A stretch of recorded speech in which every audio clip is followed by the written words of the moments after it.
This is Charlie Mike, the podcast. Veterans helping veterans, talking about things happening in the veteran community, things we've experienced and overcome, such as addictions, PTSD, depression, legal trouble. And we also promote veteran-owned businesses. If you're talking about it, we're talking about it. This is Charlie Mike, the podcast.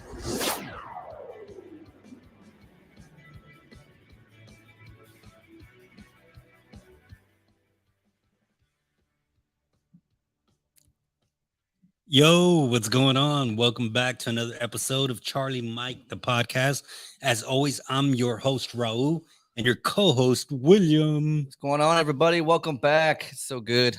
Man, I don't know why I say it like that. I say William. Just get the roll going. I don't know, man. It's we'll have something new, you know. Yeah. We'll get it rolling. I'm gonna start changing my accent every time. Yes, welcome back to Charlie Mike, the podcast, where we talk about what's going on in the veteran community.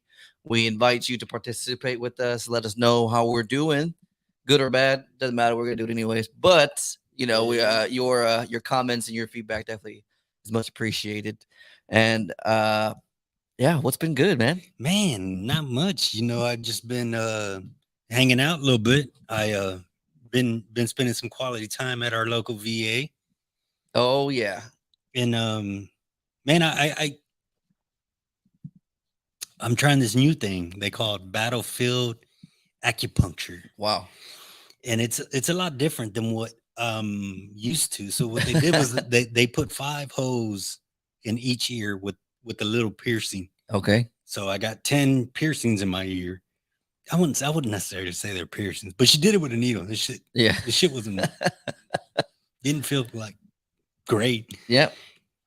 But it's supposed to help with different things. It's like your anxiety, your inflammation, things like that.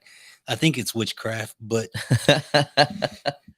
we'll see what happens. It's that Eastern medicine, you know. I mean, it's good that the VA is doing that. It does seem like they're doing a lot more for veterans, and when they are slower on oftentimes when it comes to the new stuff that's out there. But I've had acupuncture before with the needles and on my arms and down my legs and on my face. Did you? But never anything that you got like what you have on with the piercings and stuff. Yeah, the headphones are actually bothering it a little bit, but I'll push through. Oh man, thank you. We appreciate that. You're so tough. Yeah, man, what you been up to?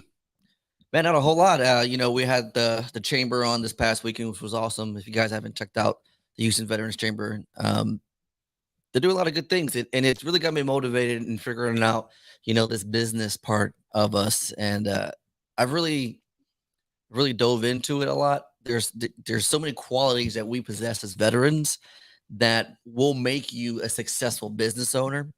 And the biggest thing that you have over everybody else is discipline. Yeah. And a lot of the folks that I talk to, the number one skill, the number one characteristic that they get when they leave the military is discipline, because having the fortitude to get up and be on time and be early and plan and prepare, those are all great characteristics that are to be for entrepreneurs or even successful in business. Right. So it's been a good week. That's good, man. That's good. I definitely enjoyed talking to the Houston Regional Veteran Chamber of Commerce. There you go. Yeah, you see how I had to think about that? A little slower and pronunciate. Yeah, and I didn't want my Spanish accent to come out. Yeah. That I don't have. Well, here at Charlie Mike, we do like to talk about what's going on in the veteran community. And just over a year ago, we all remember when the U.S. pulled out of Afghanistan, and those horrifying images that we all see, and what's left there is a mission that's incomplete for us, for many of us. It definitely is. The way you know, we don't do politics on Charlie Mike, the podcast. We don't do anything like that. So we won't speak on any decisions that were made, but it was piss poor planning, and the person who made decisions made horrible decisions. It sucks, man. It sucks because you know, you see all the work that we do there, and you want to make lasting and be bring the change, because that's what the U.S. is for. We're the idea of freedom. We're an idea of what could be. And the way we left is kind of disheartening. But one of the things that we left behind were those partnerships, those friendships, and those good people that supported us and wanted us there. Yeah. Not only U.S. citizens, Right. we left back our interpreters, people that work with the United States in so many ways, that we promised this safety Yeah. for them and their families. There was a lot, and that's not even that's the most important thing, but that's not even to talk about the equipment that was left. I mean, Yeah. it's you know what, I don't want to get too deep in it, but No, it's all good. I think I think you're right. I think we all have our concerns about what happened, but I wanted you that leads us into who we have coming on tonight. What's interesting about Raul and I is we served alongside each other, but not really knowing that. And then the amount of people that we have kind of bring in past folks that served with us, and we actually had a friend of Raul's reach out, and they're actually doing the mission right now. They're out there serving others, and in an unofficial capacity, trying to help those that serve alongside us, not so forth in the military aspect, but they were definitely there with us. And so let's bring them on. Let's bring on John and Carl. John and Carl. What's going on, gentlemen? Welcome to the podcast. Please. What's up? Hey, it's good to be with you. Yeah, we appreciate you guys. Carl, why don't you go ahead and start, man? Because I think you got more to say than I do. Okay, yeah, hopefully not too much, but sure. It's great to be with you. It's great to have a chance to have a forum to talk about what's going on. It's been quite a year. When you said it's been almost a year, I have so many emotions about what we were going through last year. We kind of realized I had two SIV applicants. One of them was an interpreter I worked with before, and both of them were. One of them I'd been working with for like 4 years, trying to get approval, SIV approval, and about, I guess, May, June, we started realizing this may all be crashing down. We got kind of a feel like things are going to go bad, so we started upping it. And then I had another one that I applied for, getting worried for him. I should have applied earlier for him, but we turned in his paperwork for SIV right then, and then before you know it, I mean, the country collapsed. And there in August, then I picked up a whole bunch of other families. So I got 7 other families that joined our group. So we wound up with 9 families that we were linked to. And we did all kinds of things right there so we were working with them round the clock, trying to help them when the Kabul airport was falling, and trying to get them through the gates and everything, trying to link them up. I could write a book about all the things we did. I mean, we had close call rescues a couple of times, etc. So so I want to clue in the listener real quick. If you guys don't know what an SIV is, it's a special immigrant visa. And so what we're talking about today on Charlie Mike the podcast is trying to bring over Afghanistan interpreters, or even allied members that were there. They may not have been serving as an interpreter, but they may have been mechanics, or they may have been just kind of lost in the wash, because they were doing a lot for us, serving along beside us without arms. And when everything came crashing down, that's where Carl and John kind of see a need for it. And this is what we're trying to do, is we bring a light to it. So continue, Carl. Oh, sure.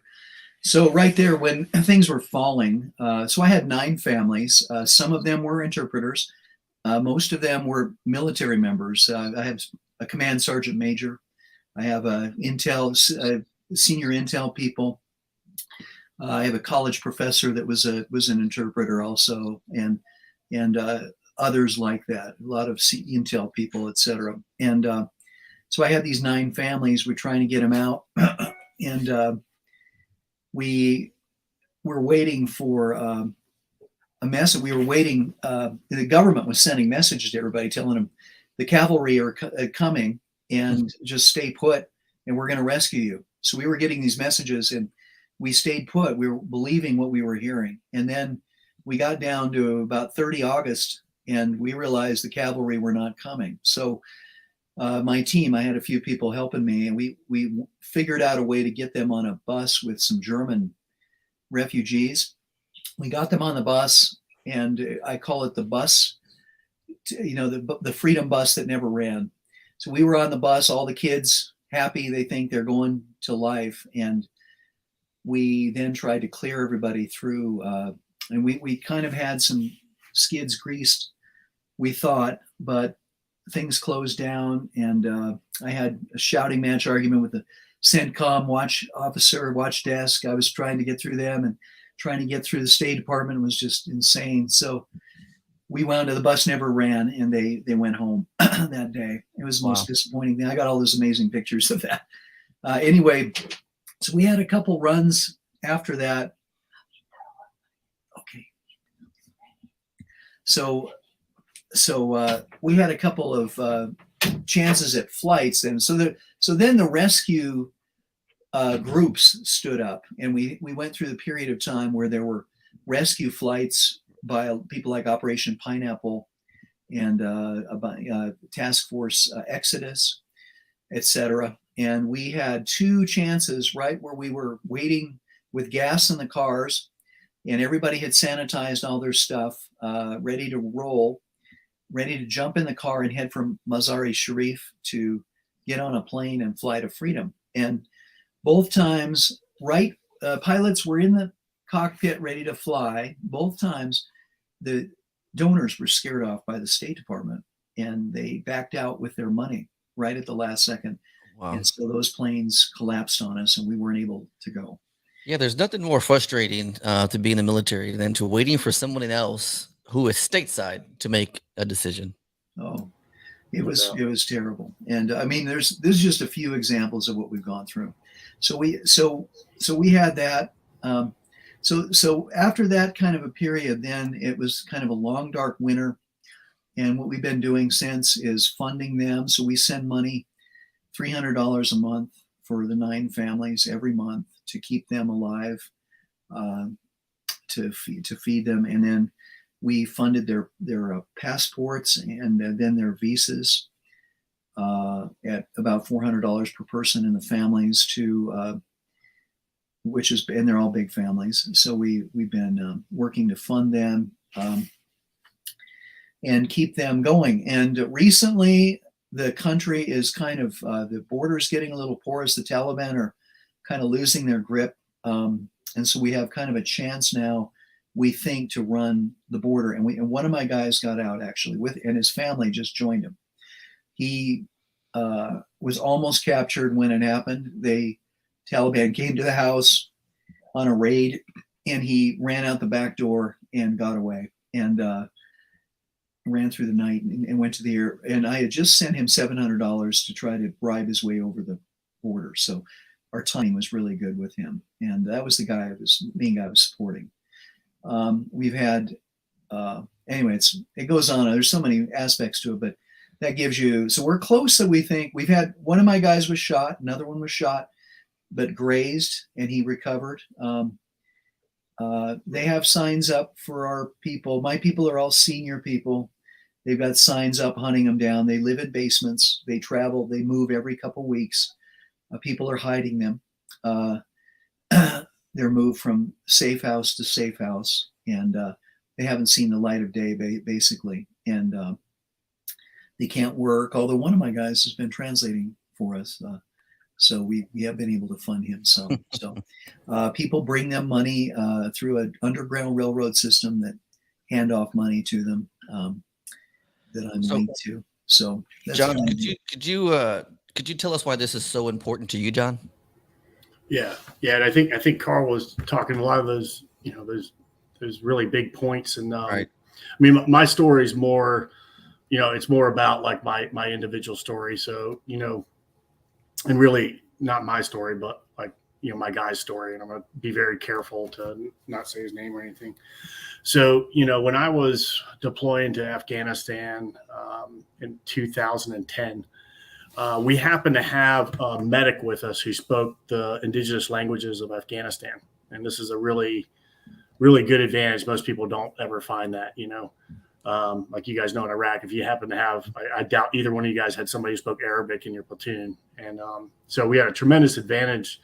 And since my wife is German and I'm used to using an interpreter when I was living in Germany with her as my wife, I just understood. And I also speak some, I understood it's really good to know what people are saying, before they know, if that makes sense. So I brought in this medic to sit in on all my meetings, and our mission down there was we were with the National Training Mission of Afghanistan. And so for listeners who don't understand the difference between Iraq and Afghanistan, Iraq was, what was different, and you guys are familiar with that, but with Afghanistan, that we had a lot of units that were basically trying to prevent another 9/11. Those tier 1 units, those really high speed guys.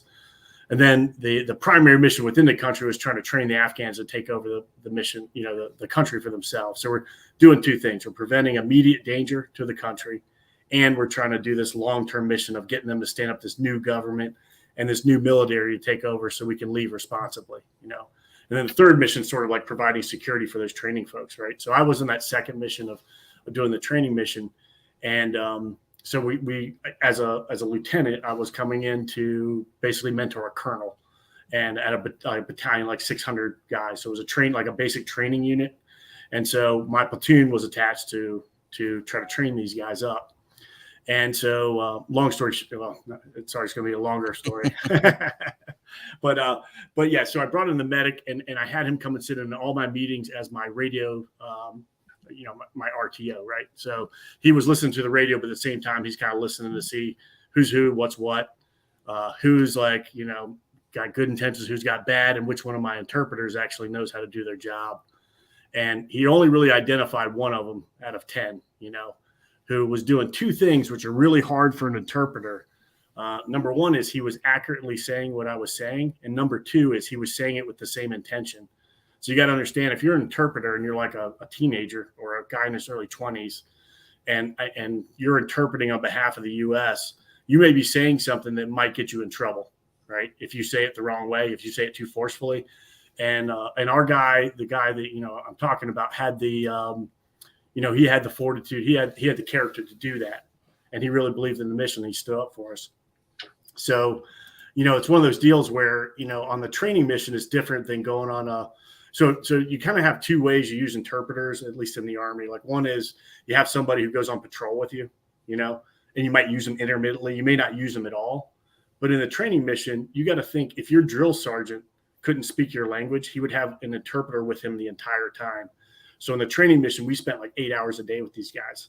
So they were as close to us as my platoon sergeant, me, my platoon sergeant, my interpreter were a tight group.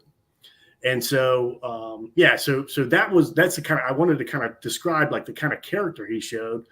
And so just to kind of, understand who he is and why I would go to bat for him, and why when, Carl described when Kabul happened, I turned the page. I literally threw all my Army stuff in a couple Foot Lockers and put it in the attic. And I was like, dude, if you came in my house, you wouldn't know I was ever served, right? I was done. And as soon as that happened, I just had this gut wrenching feeling like I left one of my guys behind, Yeah. And I didn't expect that, to be honest with you, but that's the way, so that's what everybody thinks. That's right.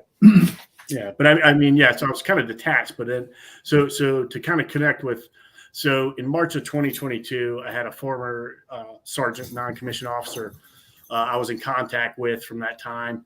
And he told me our guy was still over there. And so he said, he was basically like, hey, I don't know how to negotiate this.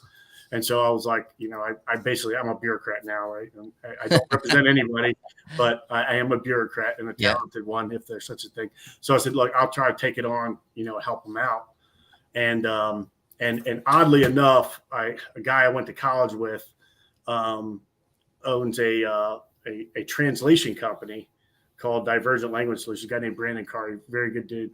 and he connected me with Carl in March. And so from there, I basically, been taking all my cues from Carl and just kind of followed it up. But I do want to kind of just describe the process in front of my guy, right, as an individual. So, and I'll break. Did you guys have any questions? I'm sorry, I can. No, you're good. I think the key thing is to take away is if you're weren't in the military and you don't really know what it was like to have an interpreter, this is somebody that you spend a lot of time with, and they get to learn your inflection. They get to learn how you want things to get said, to where you're kind of hands off sometimes, to where you have that trust. You have to know that they have your back, and they have to know that we have their back. And obviously, we're rotated out. We don't stay there the entire time, and some of us, I mean, even when we left Iraq, you just kind of lose touch, but you still have that friendship. Somebody knows them from somewhere, and you mentioned it not long ago when we first talked, but being able to keep in touch with the past interpreter, you're like, okay, that guy was really nice. He took care of us. He spent a lot of time with us and got the mission done. But I can imagine as an officer that you guys probably spent a lot more time with them. Well, yeah. So in our particular mission, it was we had two attached. We had two sergeants. So yeah, there was a couple of guys who spent a lot of time with them. And yeah, I was one of those. But it was when I got introduced to Carl and he kind of connected me, to figure out how to get some money over. And I mean, the odd thing is to scope what we're doing, and we haven't quite talked about it yet. The Shepherds is not even a thing. This is something that is a name that's kind of come about. And Carl, correct me if I'm wrong, but I think it's a cross between passage from the Bible about the good shepherd, right? And this idea of like the sheep, the sheepdog, the wolf, and then you have the shepherd, right? Who's just collecting up those lost lambs. And it's not even a thing. Like, and so to scope who's doing this right now, let's just talk that. There's about roughly 1,000 veterans who are on a couple of signal messaging groups, right? Mm-hmm. Who are the entire body of people who are trying to get our former allies out of the country. We have to get them to, realistically, Qatar, which is a 1,200-mile flight. And so that's the effort our country's putting forth right now to help these guys out. And so unless one of us happens to connect with a guy that we used to work with, or there's a guy like Carl who's collecting up all these folks that, that weren't even his, he's just really dedicated to it. They don't have a chance, And so for my guy, we got him passports, which right now the Taliban is the legitimate government. So those were extremely expensive for that country. In Afghanistan, prior to the fall, an average family of four made about $750 a year. Okay. And that's the price of one passport right now. Okay. Because of the corruption. So we had to get the passports. Now that they have the passports, we're now able to enter into this special immigration visa process. And the very first thing is this chief of mission approval, COM approval. And right now they're working on packets from Carl, correct me if I'm wrong, September or something, right? So my guy put his stuff in May. So he's easily got a year in front of him while he's got a family that he's actively moving around, trying to evade, kill or capture by the Taliban, and trying to figure out how we can squirt them some money so they can survive in a country, right? That the inflation is nuts because there's nothing there. And then all of the aid groups have left because the Taliban is there, and Uncle Sam turned off the money spigot. So it's, when Ukraine happened, it was like all the attention left immediately. And look, Ukraine deserves a lot of attention too, but it really emboldened the Taliban, from what I can tell. And I get pictures every day of killings and hangings and shootings and everything. Right. Yeah. So I guess I really won't have a whole lot to say after this, unless you guys have questions, but the thing is, right now, our State Department needs to pick it up, right? They got to figure out how to do this faster and better because it's not moving at the speed of combat. Right. And we got battle buddies who are still over there, So, all right, I'll pause. Call it over to you, buddy. I'll take a break. Sorry. No, I think you're on the right path. Really, because this is a real thing. We've here in Houston, there's actually a nonprofit that works with them through Combined Arms. They actually have an SIV program, and so I don't know how much they're actually doing as far as helping them get from overseas to here. But when they're here, they help from what I know. So if there's something that I can help connect with you guys that way, let me know after this, and I'll get you guys in touch that way. But I haven't. Ro, have you heard of anybody else doing anything like this? Um, Besides, not like, not that I personally know, but I've read stories, about what's going on, and how they're helping. But well, I want to learn more about the shepherds. But let's can you tell us a little bit about y'all's background, the both of you? Sure. I was, yeah, I'm actually, well, John mentioned that he met me through Brandon from language school. I run a translation business actually now, have done it for a long time. I'm a Navy guy, and I'm a Korean and Japanese translator and interpreter actually. And I've done that forever. And I was a North Korean / East Asian intel cryptologist, information warfare guy. So Afghanistan was kind of a switch to send the Navy. Navy went to help the Army, help somebody stay home. And I was an older guy. I was an 05. So I was an old fart when I went. And I ran an information campaign against the Taliban version of Islam. So I created and deployed a campaign to challenge them religiously. And so I work with the interpreters. So I didn't know this. I'm brand new to that part of the world. So I was the biggest rookie there was, and I had to learn a lot quick. So I spent time every day with the interpreters, and I was an interpreter myself. So we really connected with those guys deeply. Had a lot of fun with them. And so that's kind of, I was there 2011, 2012. I'm nothing like, my son's got 6 deployments, 4 to Afghanistan. I can't even begin to compete with him, but he's a lieutenant colonel in the Army. Y'all were there at one time together. We were. You saw the picture. Okay. I did. Oh, that's cool. Yeah, I like that. Yeah. Anyway, that's why I have this. And then, so one of my guys actually was the brother of my Afghan partner, Colonel Safi, who was killed, and and the other one was just my interpreter. But anyway,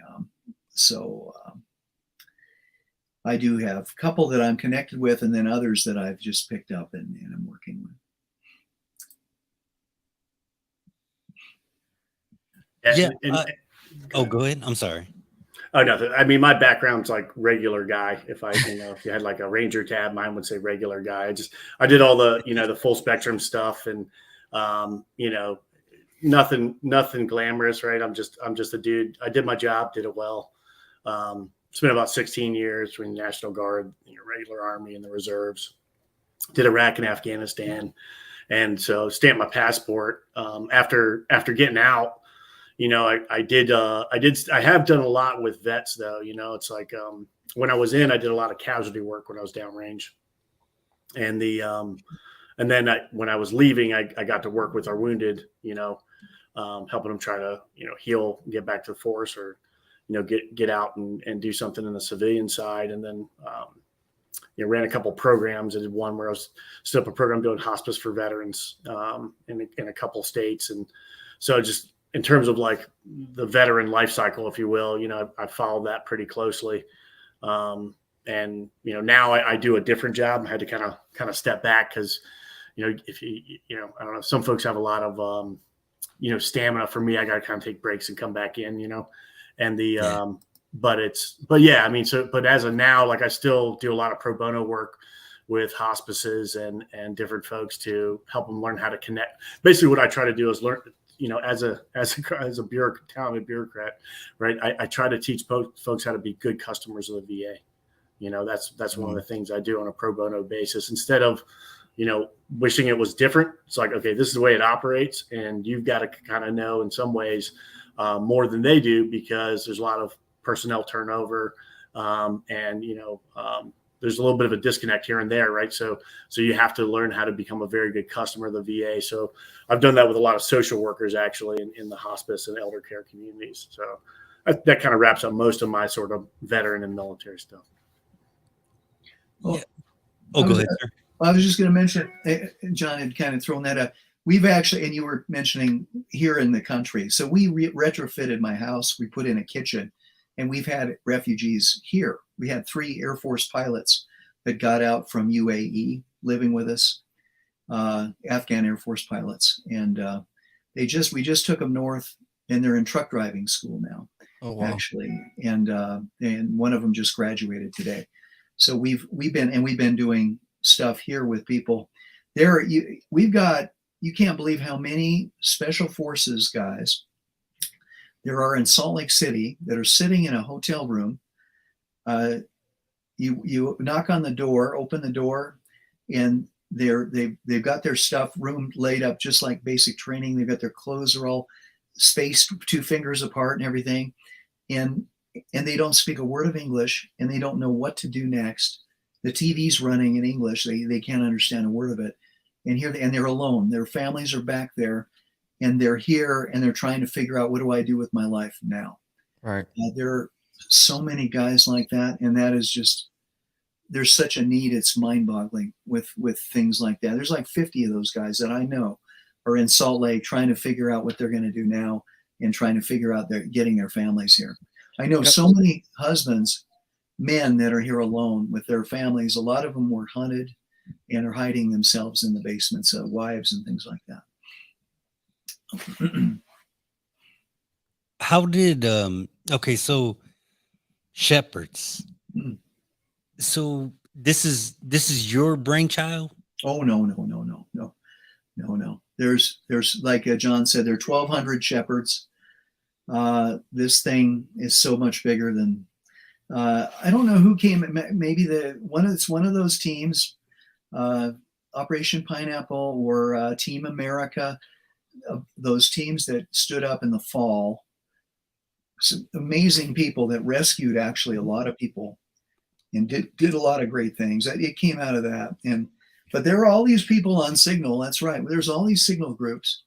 It's like an online rescue, army, you might say, of people. And there's not a peep about it in the news, but there are thousands of them. I know of 1,200 is what Pineapple was estimating, and I bet you there are a couple thousand of people just like John and I. Yeah, that's amazing. So when you were talking about not footing, but paying for the visas and things of that nature, is that straight out of pocket? I did a lot of it out of pocket, but I've had some good help. I had my old boss, Captain Damati, has helped me a ton, and I've had quite a few other people. The local communities doing newspaper articles, and I've had people. I was in the bank the other day, and the teller, the young girl said, "I'm going to donate 1,000 to the cause." And I mean, I've got people like that are just unbelievable. What I found is that it's amazing. You don't know where the money's going to come from. The other day, this is a true story. I kneeled down, I prayed. I said, I don't know how we're going to make this work this month. And 2 hours later, I got called from a translation agency. It said, you had invoice from 3 years ago. We never paid you on. We're going to send you $16,000 for that invoice. And I hung up. I was crying, and I said, there is a God in heaven. And it was really something else. It was just, I'm kind of learning that you just kind of let it go. I'm working about twice as hard in my business to keep up with it. And then I'm bad at asking for donations. I'm not very good at it. I'm asking some. And people are just reaching out to me really and helping. That's what's going on.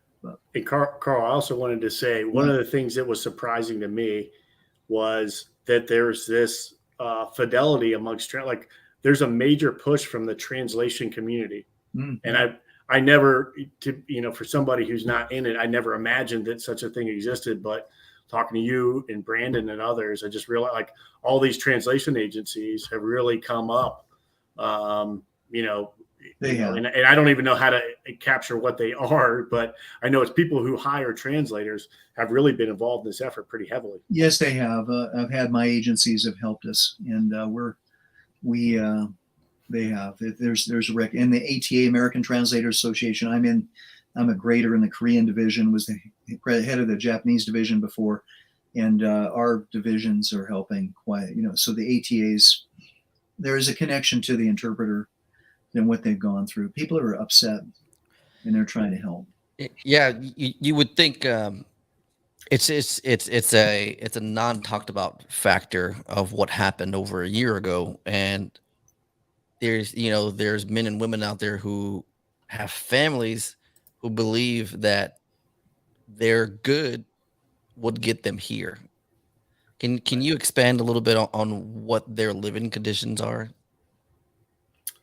I mean, yeah, I can talk my guy personally. So, like Carl talked about, I mean, he sent me a voicemail I could play for you that would chill you to the bone.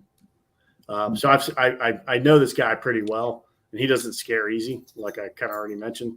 And he was scared, right? And he had to basically they're having to flee areas, and because Taliban is going around with a by name list.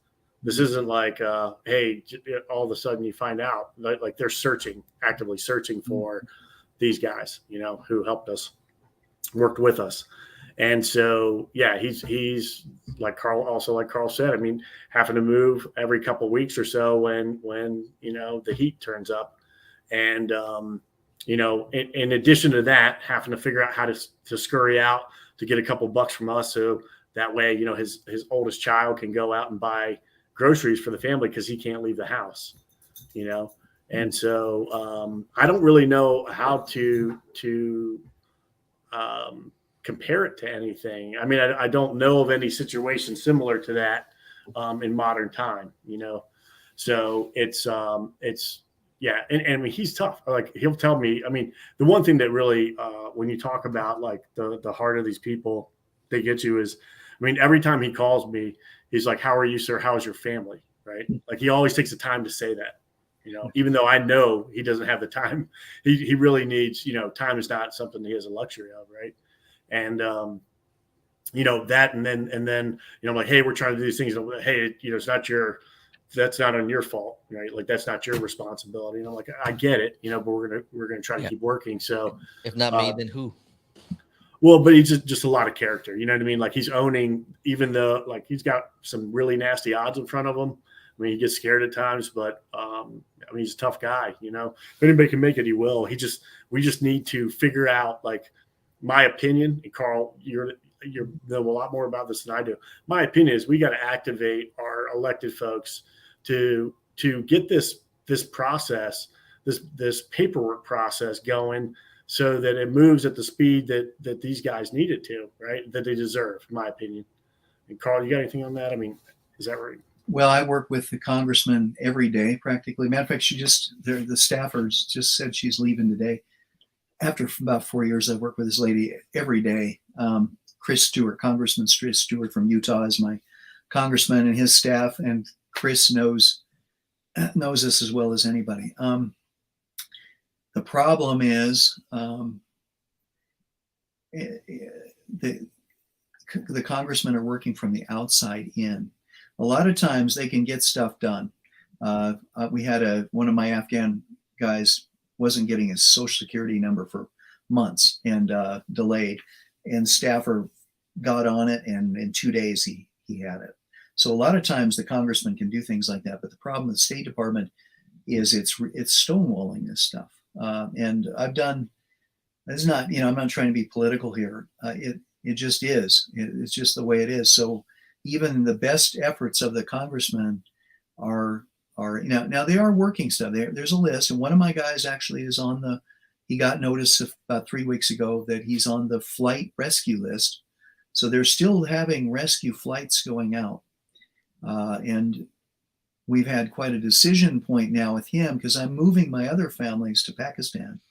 But he's going to stay back because he was notified that he's on the flight rescue list. It's a bit of a risk because every day you don't know if you're going to get captured, and now he's going to stay behind because he was notified. So we don't know if this is the cavalry promising the natives that they're going to keep their lands or not. But we it's like the old days in the old West. But we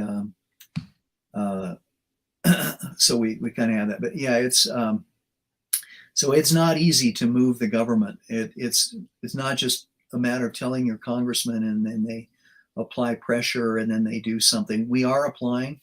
My congressman, I talk to him every week, every 2 weeks. They keep pushing and pushing and pushing, but it just doesn't seem to work. It's frustrating. I'm going to have to go to Pakistan now, I'm sure, to push the process for the guys when they get to Pakistan. I just don't have any confidence that the system is going to work there. It's going to take one of us.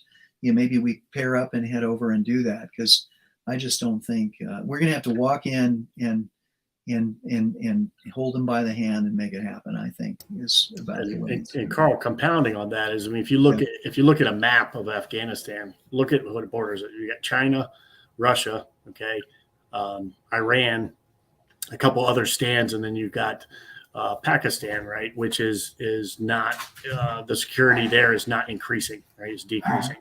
So all the things that are bordering Afghanistan are becoming increasingly unfriendly, and so if everything proximal to Afghanistan is becoming less permissive, is the term we would use, right? Then it's going to increase to be harder. So my novice opinion is that we've got to push hard because time's limited.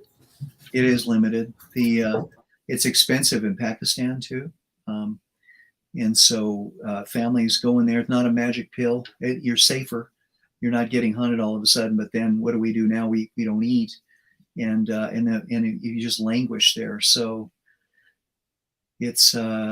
I have another guy. The other countries, by the way, they got people out. The Italians, the Spanish, the British were flying around getting their people out. The Australians, the Germans. We were the ones that didn't. One of my guys did double duty with the Italians, so we have a way of getting him out to Iran and then to Italy, and so we're kind of looking now to getting people to Europe and maybe doing a visa to Brazil. Brazil has kind of opened up. And today I was hearing, where else? Somebody else is kind of accepting people. So we're kind of looking to apply for somewhere to get people if we can't get them here too. We're kind of looking at all options like that.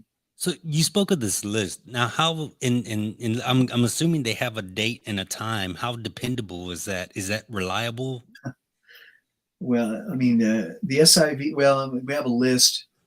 There's a rescue list that people go on, and the State Department's monitoring it, and people are accepted for the rescue list based on their priorities. So they started out with U.S. citizens, and then green card holders, and then SIV CALM approved, and then SIV applicants. So one of my guys is high enough on the pecking order list that he actually got notified that he's on the short list to get out. That list, they maintain it really slow. Now, last fall, there were all these rescue groups were operating, and all of a sudden it got shut down. State Department shut it down, and the different rescue groups applied to third-party countries to try to fly their people out. But the State Department, the U.S. government would not approve any of the third-party countries to be able to fly to. So if we could have had, the U.S. would have just said, I mean, if they were interested really in saving anybody of these people that work, that gave their lives for us, they would have said, we approve of X country, like Georgia, for example, was one of them, I know, and a bunch of European countries. If they would have just said, yeah, we approve of them to be a third-party country to fly to, we could have done it. We could have, those rescue groups were funded, and they could have gotten so many out. So what they've done is they've shut the pipeline down to just their little list, and then they've slowed the process down to where it's just step by step with this person, this person, this person, this person. And there is, method. There's good method to making sure those that are most worthy, you might say, are rescued first. I get that, but it's just such a painstakingly slow. So there's that list. Then you also have the SIV list, the approval for the visa. And when you're approved for that, then basically you're approved to come to the United States. And that list also separately then is painstakingly so. My one guy's been on there for 4 years, and Wow. and we've been, so it's all a nightmare. It really is tough. I mean, you just have to keep fighting it. So once we did the withdrawal, well, I don't even know if you'd call that a withdrawal. We just left and shit. So they've been promised. The government has been in contact. We've been promising things. Well, there were those messages. We were getting. Everybody was getting texted. We know you're there. We're coming for you. I could show you the texts. I've got them. That stand by. We are not going to forget you. We are going to. I felt just like the treaties of the 1870s. We're coming to get you. We're promised, type of thing. And so we were getting that. And part of me is going, I don't know about this. In hindsight, we could have made runs for the border very quickly in those days when we had a bit of a chance to get out. And I think some people, there were some famous cases where people actually flew over there and went in and grabbed their people out. And I think that was a smart move on their part to get them out right away. We believed in the notes, and we believed in our country, and they screwed us over big time. Yeah, and those famous people you speak of are the stories that I've read. That's right. And I'm sure they had big money. Yeah. And that's always a plus. You had to walk in with all kinds of bribe money. Everything is bribes. Everything. And if somebody's living and they're getting out, they're bribing. My guy took $700 to get him over that border. And Carl, that's another thing to kind of understand, like the situation in Afghanistan, mm-hmm. because a lot of, you guys did time in Iraq, and on ground, a lot of those ideas about ideology and all that stuff don't really hold up. A lot of times people are just operating out of self-interest. Oh, yeah. So like in Afghanistan, if you worked with the like I told you, the average family of four made like $750 a year. Okay. Well, if you worked for the U.S., you might make $1,500, $3,000 a year, right? Okay, so if now that money has dried up because the U.S. is no longer there, and because the Taliban's in control, all of these independent aid organizations have left. I mean, it's like a depression like no other. Okay, so one of the things is if somebody worked with the U.S., well, you don't know this, but they're possible, right? That they've got some money. Okay, so. Like it's not just as simple as, hey, we're going to go grab guys because they worked with the U.S. It's there's a couple of things happening there, and just that's kind of like that's the kind of way that operates. It's not as simple as this idealistic sort of like amen. Yeah. Chinese are helping them a lot, by the way. The Chinese are trying to they're with the biometrics and the Taliban are pretty dense. They don't pick stuff up easily, but the Chinese are coaching them to try to certainly find our guys and do all that stuff. So at the beginning, mm-hmm. all these other countries, you speak of, came in and got their people. They did. Mm-hmm. And what happened with us? What was the miscommunication? We just said, hey, we got you. We'll come get you later, or what was? We didn't care. That's what it was. We did not give a darn. Yeah. We just wanted to get out. We were, you can't believe. I mean, everybody, all of our partners are in utter shock at how we left. And they are in absolute shock and they were disgust. And they weren't the only ones. Yeah. We were the only ones. That's right. Every other country, all the partners I know were working. They didn't all do a perfect job, but they were very active and they were in shock when it happened. They said, I can't believe the U.S. did this. Okay, let's go get our people out is kind of how it was. And they did. Basically, they got their people out. You know what? One of the things that I hear from this conversation is the disconnect that the folks don't understand what makes veterans so different. And I've said it before, it's that we care. And you're emphasizing it right there. You know, there's a disconnect between the public, right, in general, that we care so much about the folks that serve beside us. And now there's a disconnect that I'm hearing between our own government, that they don't realize how much we actually cared about the folks that did, you know, their doing, or that did Amen. what they wanted us to do. We All of- care. all That's of why us. all of this, yeah. That's why you guys. That's why you have this podcast. I think. Yeah. We are a different breed, and thank God. And I'm so glad. And we do, and I care. And it's just what we're going to do. And people nowadays act in self-interest. And if you've been in the military, it's very foreign to try to even the concept of think of. How would you leave these people behind and not care? And I couldn't go off and climb a mountain. I like to climb mountains and ski. I'm not going to go climb and ski and not try to do my best. No, I'm going to try to enjoy life too. But I'm not going to leave these guys behind. It just ain't going to happen. And that's how all these shepherds, not just me, it's a whole bunch of people. It's every veteran that has this feeling in them is going to fight for this. Yeah, I mean, honestly, like consider us like I think gray men, because I told you guys at the pre-meeting, like our personal stories aren't really anything to talk. We're like Carl said, we're like one of many guys who had the same experience, and you know we took the values to heart. Right, military is a values-based organization.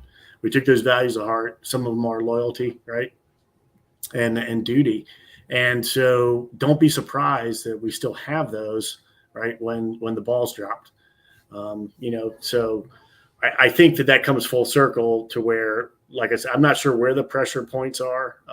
If you're saying the elected folks are doing their job, I know we don't go too political, and it's not my intent, but to get to the belly button of the problem, it's somewhere, right? And It's got to get fixed. And so, I mean, I hate this when people say, hey, raise awareness, because that's like sort of like screaming at the universe, you know, but I mean, that's about all I can think of, is that like, this has left the public view. Most, I mean, you know, hey, we've heard briefings where they said everybody who wanted to leave is gone. Absolutely incorrect. I can tell you that for a fact. Right.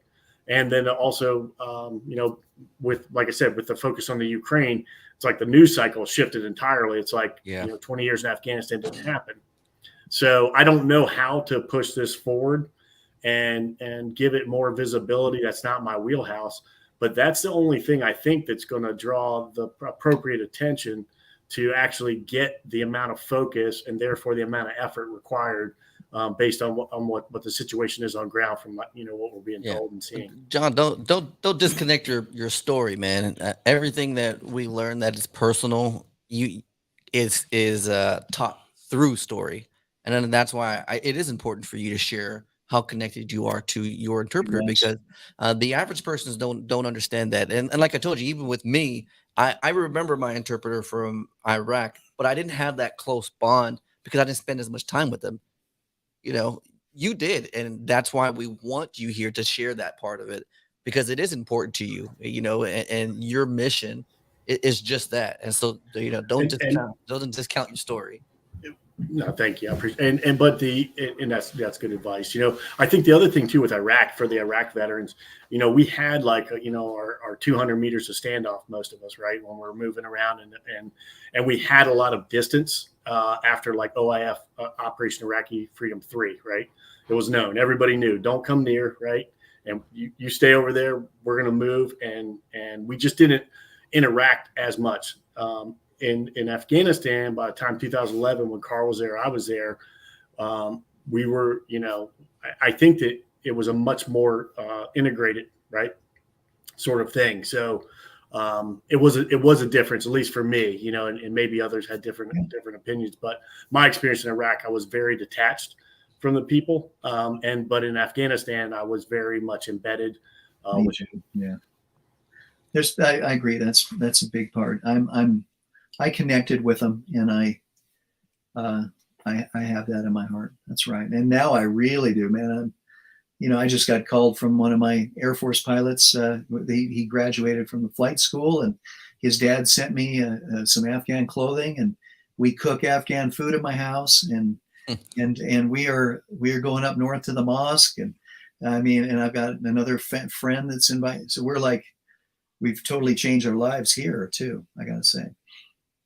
You know what worries me. Well, of course, all this worries me. But the thing is, what happens next time the U.S. goes to war, and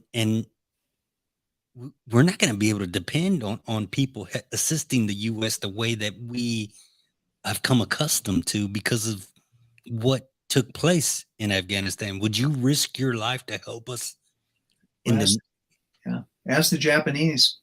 They're watching the Taiwan Strait right now, and my prediction is October, and invasion, and they're saying, and the Taiwanese are saying, I think we're going to have to do this one on our own, and so everybody, it was a big message to the world that they're on their own, and they're not going to. And I spent a lot of my career was to connect Japan to military of the United States. That was a big part of what I did. And we had very close relations. And I know they're scared out of their wits and watching this thing happen over there now and going, it's going to get pretty interesting quick. This thing is going to, this Afghan fall will affect us in ways we'll be talking about hundreds of years from now. So if people that are listening and watching, they want to get more information and find out how the best way to support the cause, what would you say? John, what do you think? So, I mean, to be honest with you, it's pretty decentralized right now. I think Carl, I think your team, for what I understand, has the biggest sort of circle on this. Most people are like me. So I did an individual give, send, go, which is like a GoFundMe. And I put in my personal money, right? And that's how I made it happen. So I basically called in all the favors from all the people, I knew, and was like, hey, look, this is the one call to action I'll ever throw out there. And that's how I did it, and so I probably couldn't do it again, right? Because how many times can I do this if folks will listen? But Carl, I know, I would encourage Carl, if I'm not overstepping, I know that you've got some things going on, maybe follow up or something with a good contact point, especially because Carl, I mean, he may not say it. Carl has bootstrapped a lot of this. And I mean, every time I talk to him, it's like it sounds like I'm calling somebody in an Indiana Jones movie, because there's definitely like wind and like he's somewhere like clandestine doing something great for America. But no, he's out there. We need to keep that image is going to be in my mind now. You have an Indy kind of look to you. Yeah, I mean, you're right. And that's a great point you make, by the way. I can give email me is what I'd say. And I'd be happy. We could use help individually, but it's a bigger thing than me. There's a lot of people who could use help.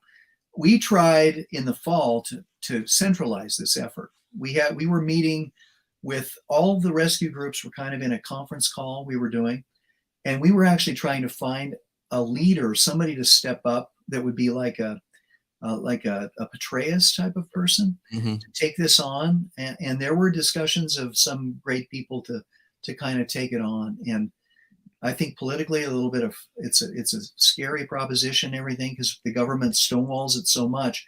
We never did get that lead. Then the Ukraine thing happened. You're right, and we lost the focus. And so it's all these little people, islands in the sea that are doing it. And I know some of the key players, and I can give all the contacts of those. No One Left Behind organization did a lot. Afghan Team America, Afghan Evac, Operation Pineapple, and I have contacts for them. We ourselves could use help, certainly, And it's How not. would someone do that, John? Yeah, I don't need millions, but we're just the 9 families I've got are helpful. So it. Yes. Carl, how many families? Because I mean I have so roughly it's about for a family of 4, the starting price to get them to a place where they can process their SIV safely is about $10,000. Yeah. I mean, altogether, if you take in passports and I think everything, we can do it. I think we should talk more because I think it could be done somewhat cheaper. But okay. I'm getting my people out. I've got these families and I'm moving them to. Anyway, we can talk about it. It isn't quite that much. It is expensive. I want to make sure before we wrap up is how can somebody directly support what you're doing? Let me give you an email address. Is that okay? If they So we'll make sure we put that in the show notes. We'll put it on the. Yeah, if you can, and they can contact me, and I'm happy to give them further and explain anything. Yeah. And Carl, before you like as punctuation, look, I was listening to Rogan's podcast the other day with Tim Kennedy, and he was talking about. I mean, it was amazing what those guys did. I mean, it's superhuman. But how many families are left right now? Like, how many are we estimating? Because I think we have 50,000. Okay. 50,000 people. I mean, and there's different categories, but there's still American citizens. There's still a lot of green card holders. There are lots of wives of guys that made it out. There are all the SIV applicants. Not many made it. The guys that came out, so many of them ran the airport. And I think 97% of the people that got out from the airport were complete, unrelated to any of this. And matter of fact, the Taliban were putting a lot of their people on the planes. So is what I understand. So the actual people that were really worthy of getting out, not many made it at all. And now it's just piecemeal getting them out. So we still have, I bet maybe 7 or 8% of the total have made it out. So there are a lot, and then it's just a matter of, my team, my people are senior people. They are on lists. They're on posters. Some of them are among the most famous people there are in country. Actually, I've got in my personal group. They're really, really high level people, and my guy is the Afghan version of me. He is the regular guy. Like, he's regular dude who did his job and deserves to come back. But amen. And they all do the full spectrum. I mean, right? There's and that's why we try to judge who's worthy of living and who's worthy of being killed by the Taliban. It's a stupid thing to do, but we need to bring them out. All we owe it to them to keep working it. We do. Yeah. Just hearing everything, I'm kind of at a loss for words because it brings me back to the feeling I had, a year and some change, a year and a few months ago. It's been over a year, correct? Just it's August, so it's less August 31st was the terrible day. Yeah. Wow. It's just at a loss for words. Yeah, no, it's very surreal. We really appreciate you guys both coming on and sharing your stories with us and letting us know what it is you guys are doing. Please send us an email and we'll make sure we guys put it in the show notes. That's great. And I do have actually a funding thing too. I'll give it to you, and I appreciate it. And I just want to say thank you for your forum and for what you do in general. It's a marvelous thing for us to have a voice out there. And thank you guys for your efforts. Thank you, Carl. We got to keep in contact. I want to keep updated and if any way we can help, and just let us know. Roger. And I might just say too, squeaky wheel gets the grease. So, I mean, if you've got if you're out there, or if you guys know guys who have guys over there who are worthy of it, right? Yeah. And here's the thing: not everybody operated in good faith. I know my guy did, right? If you have somebody that talk to your congressman, and to be honest with you, it can't hurt, right? Like, to make that phone call and say, hey, what's going on with this? Because they pay attention to what is important to voters, right? Yeah. And so if it's important to you, make sure they know about it. Oh, amen. I flew to DC and spent about a week trying to push this stuff. I ran around like a chicken trying to do stuff. We're trying. So politically, it's important. Please do contact them. Don't let the issue be forgotten. And by the way, if somebody out there has somebody like this, please email me, and we'll get them set up. We can put them in touch with people and get them on the list and get them moving. And there's one lady, Terry Self, one lady who manages the lists. And man, that lady has spent 1 billion hours every single day for this entire year, talking to everybody, trying to do this stuff. It's unbelievable. The people and the amount of hours and volunteer work that's going into this thing to keep these people, floating. It's unbelievable. There's a lot of heroes out there that are doing this stuff. Truly. You guys, like I said, don't be strangers. Let's keep in contact, and hopefully, you'll come back on with Absolutely updates and better news. Yeah. Yeah. And as we wrap up, so we're getting ready to close out. Carl, don't jump off until we're clear. But I want to leave you guys with this from John, from the Bible, John 10:11. I am the good shepherd. The good shepherd giveth his life for the sheep. This is what it's about. This is what it means for us veterans. This is why it's so important for us. And we really appreciate you guys tuning in. Roger that. Thanks, fellas. Appreciate you guys. John and Carl, stay right there. Will do. Hey, before we get off, William's got something to say. Let's pay some bills, yes, brother. We really appreciate you guys tuning in. This was so much fun. This was very interesting. But if you want to support veteran-owned business, check out PatriotKnifeCoffeeCompany.us, PatriotKnifeCoffee.us. Tree McLean is doing some fantastic things in the community. He is brewing up a storm. He has got some fantastic roasts. I enjoy it. I almost have a cup a day. No, I do too. I do. Actually, I think I have more than I should. That might explain my sleeping problem. And when you do visit his site, don't forget to use the promo code Charlie Mike. Charlie Mike. Y'all be sure to check him out as Patriot Knife Coffee. And God, we appreciate everybody for tuning in. Thank you. And I know you just probably you heard a lot. And yeah. Yeah, if you wanted to get involved, man, get involved. There's plenty of ways to do so. We'll make sure we add it to the show notes, and then we'll make sure when we get it, we post it on our socials. So stay tuned. We got an exciting week coming up next week too. Hey, who's next week's guest? Next week is Mr. Hector Gueron, local myth, local legend. Legend. Yeah, we're gonna bring him in. We're gonna chit chat about what he's doing in the veteran community, especially here in Houston, and it's gonna be fun. Hey, and the thing,